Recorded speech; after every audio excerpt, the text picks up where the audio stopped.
Sobre carros y caballos, el orden de los factores, por el licenciado Guillermo Moreno, el doctor Claudio Comari y el licenciado Sergio Carboneto.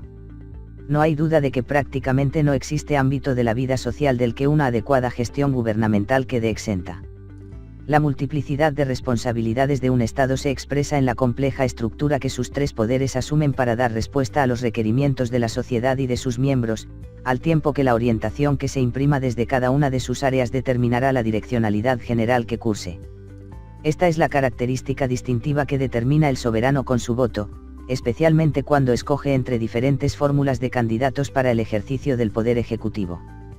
Claro que la mentada direccionalidad no puede ser más que una fórmula de compromiso entre las voluntades, las destrezas técnicas y las condiciones generales impuestas por el entorno.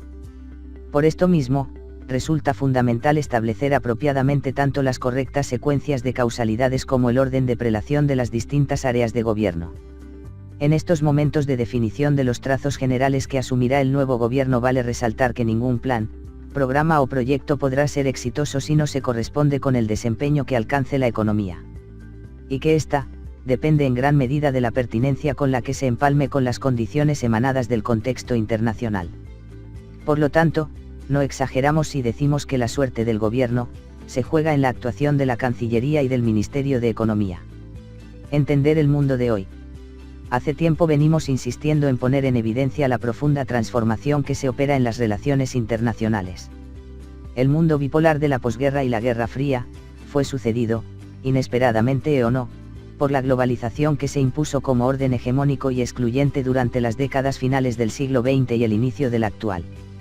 La adaptación de uno a otro por parte de los actores políticos, económicos y sociales no fue en ese entonces inmediato, fuera ya porque no les resultara evidente, por interpretar los sucesos como anomalías transitorias o por ser perjudicados por el nuevo ordenamiento. Sin embargo, y de igual manera que en aquella transición ut supra mencionada, el reinado irrestricto del libre mercado ha dado paso, luego de sus mieles y naufragios, a un nuevo orden internacional, NOI, en el que el avance o retroceso de las naciones queda determinado por su capacidad de poner en valor sus propios vectores de desarrollo.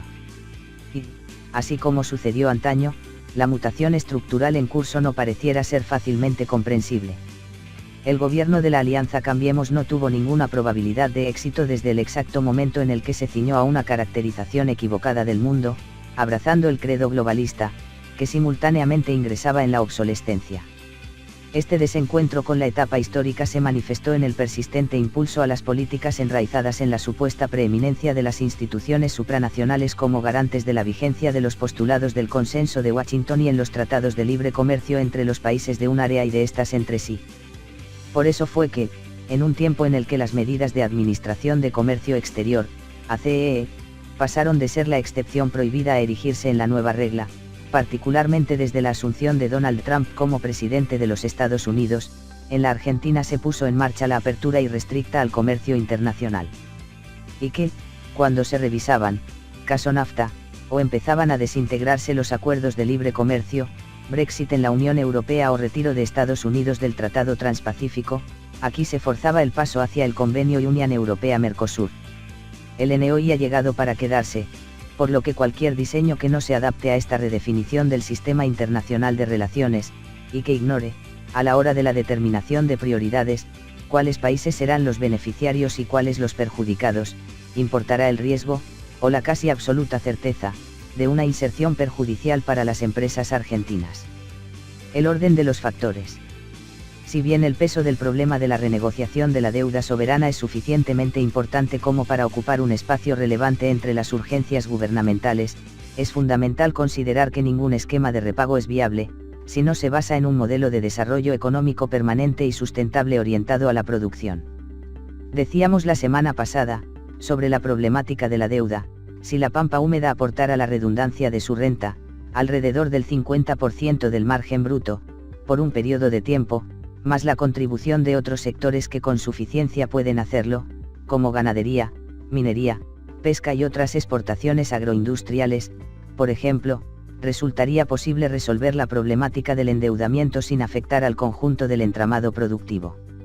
Luego, el crecimiento de la economía y el desarrollo de la competitividad de otros complejos económicos, disminuirán el peso relativo de los compromisos, facilitando, a su vez, la distribución de la carga de la deuda. Cualquier otro esquema de pago, no hará más que profundizar la asfixia que hoy sufren las empresas y las penurias que soporta una inmensa mayoría de la población.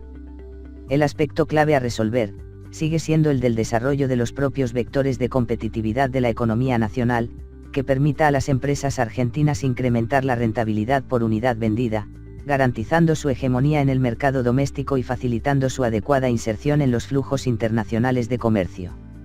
Sin desconocer la importancia de los diseños financieros y las eventuales moras o quitas a conquistar, ellos no pueden ser el marco del programa de desarrollo económico, sino que, por el contrario, deben adaptarse a este. La economía se ocupa fundamentalmente de generar la adecuada demanda para la elaboración y comercialización de los bienes y servicios. Entenderlo de otro modo, solo llevará a una inútil pérdida de tiempo que empeorará el calamitoso estado de la mayoría de las compañías, fruto de los desequilibrios macroeconómicos exponencialmente agravados por el gobierno de Cambiemos, que aún persisten. Sin desatar estos dos nudos, no se puede ni crecer ni pagar. Este es un caso en el que el orden de los factores sí altera el producto. Las partes y el todo. Hace tiempo hemos caracterizado como supercrisis a la coyuntura, ya que Mauricio Macri consiguió generar, a un mismo tiempo, los desequilibrios fiscal y externo que provocaron el colapso de los gobiernos de Raúl Alfonsín y Fernando de la Rúa respectivamente. Su resolución, indispensable para la normalización del funcionamiento económico, implica la disolución del déficit cuasi fiscal, que origina el BCRA con las altísimas tasas de interés por sus pasivos remunerados, y financiero, mediante la compatibilización de estos gastos con la propuesta de pago antes citada. Luego, la propia dinámica adquirida por la economía real, vía mejora de la recaudación, cerrará la brecha entre gastos e ingresos primarios del sector público, admitiendo incluso ciertos niveles, bajos y transitorios, de déficit que pueden ser financiados por el mercado de capitales. Simultáneamente, debe equilibrarse el sector externo, con un superávit comercial de cuantía suficiente, que se base en el incremento de las exportaciones y no, como sucede actualmente, en la baja de las importaciones derivada de la contracción del consumo y de la actividad productiva. Tipo de cambio competitivo y adecuada a CE son los complementos naturales para viabilizar este esquema orientado a la producción y que, a partir de los vectores de competitividad general de la economía argentina, energía y algunos alimentos, favorezcan el desarrollo de la multiplicidad de complejos productivos de bienes y servicios potencialmente capaces de prevalecer en la satisfacción de la demanda de un mercado interno vigoroso y de profundizar su penetración en los externos. Claro que, con poner en orden caballos y carretas no alcanza, también hace falta que sea correcta la dirección trazada y la pericia en el manejo. 1. Aún hoy, y por extraño que parezca, más de 3 décadas después de la caída del muro de Berlín y la desarticulación del bloque socialista, siguen resonando los ecos de la confrontación entre las visiones universalistas que representaban los polos del capitalismo occidental por un lado y de la Unión Soviética por el otro, en conflictos que por lo mismo no encuentran salida, como el que atraviesa la hermana República de Chile. y Asociados. Con esta nota iniciamos un breve receso y luego de 136 lunes consecutivos, nos despedimos de los lectores hasta el mes de marzo.